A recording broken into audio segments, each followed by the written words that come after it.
Alright, today I'm going to be telling you how to paint trim with a brush and a roller. This is if you want to paint the trim without painting the walls. Now at this job site over the last week, we have had to paint 3 stories of trim and 90% of the walls haven't been painted.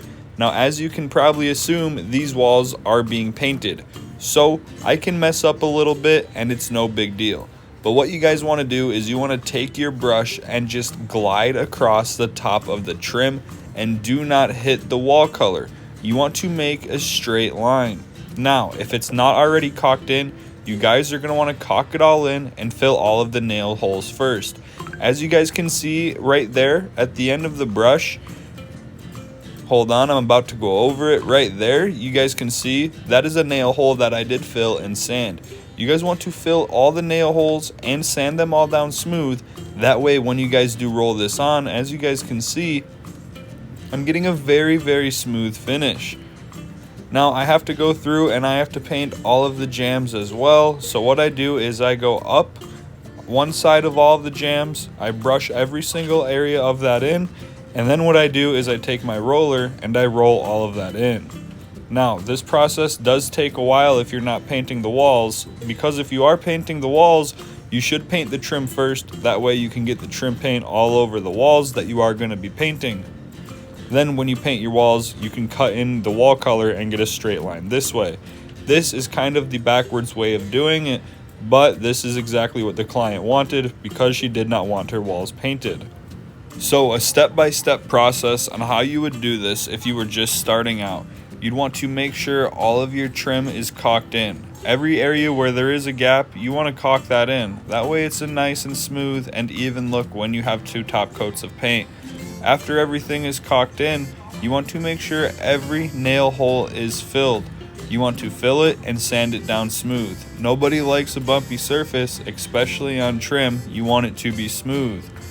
Once everything is sanded and caulked in and all of your nail holes are filled, then you want to paint your first coat. Now on your first coat, you can take all the time in the world. You're not worried about dry lines. You're honestly worried about coverage on this first coat more than anything. You want to make sure you are getting your lines as straight as you can during this first coat, because on the second coat you want to move fast so everything does have a very nice dry line.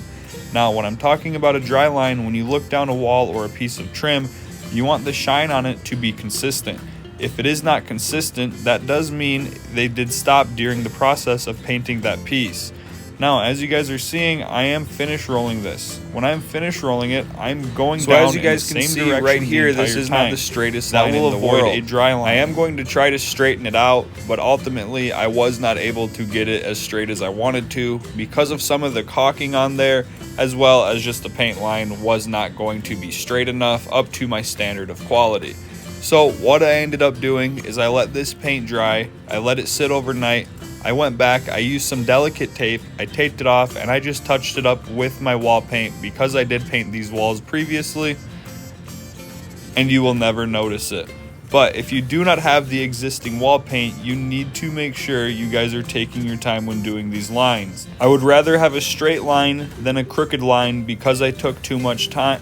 Not because I took too much time, but simply because I rushed it and I had a crooked line, I would be annoyed. After you have your first coat done, you want to make sure you sand everything. Once everything is sanded, you are ready for your second coat. Cut in the top side one more time, make sure your line is straight, fix any imperfections if you have to. Like I said, I touched up these walls because in this job site, these are the 2 rooms we did paint. So I was kind of just trying to get the trim done, and I figured I could just come back the next day as I already had planned on for a little bit and just touch this up quickly, as there were a few more touch-ups and the trim needed to be done today. Now you want to make sure you get this painted. I am currently seeing that I did miss these 2 nail holes. I think this is still the first coat. If it is not, I have to go and fill those nail holes. But as you guys can see right here, I do not have to tape off this line. This line is nice, it's straight, it's even. So I go ahead, I brush it on there, I get my nice and even coat on by rolling it out. I make sure it's even and consistent, and boom, that piece is done. Now here's a close-up view of what I mean by going up, over, and down. You get paint on your brush, you get it all on this jam, You get it in all the grooves, you get it in every area of this. I'm telling you, you need to get paint on this, but do not use too much paint. You will know if you have too much paint when you are rolling. There will be a lot of texture and stipple, and that is not what you want. You want to roll up and down on every jam and then finish roll every area of this jam. I'm a visual learner myself, so hopefully you guys are learning. But right here, I'm just brushing it on, I'm rolling it, I'm making sure it's a nice and even consistency, as you guys can see.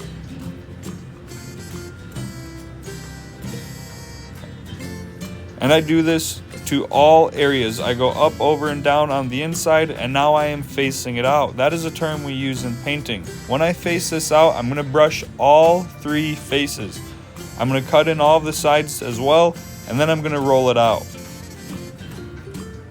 Now all the top sides have been previously cut in, and that side over there is already white. But right here, as you guys can see, I'm going to cut this in. I'm going to get it as straight as I can. But when we were caulking this, we did get some caulk on the wall, so I did end up coming back to touch this up as well. But if you guys are doing this and you are not going to be painting the walls, just take your time on doing the sides. You can get it straight. And if you do not want to take your time on the sides, you can always tape onto the wall.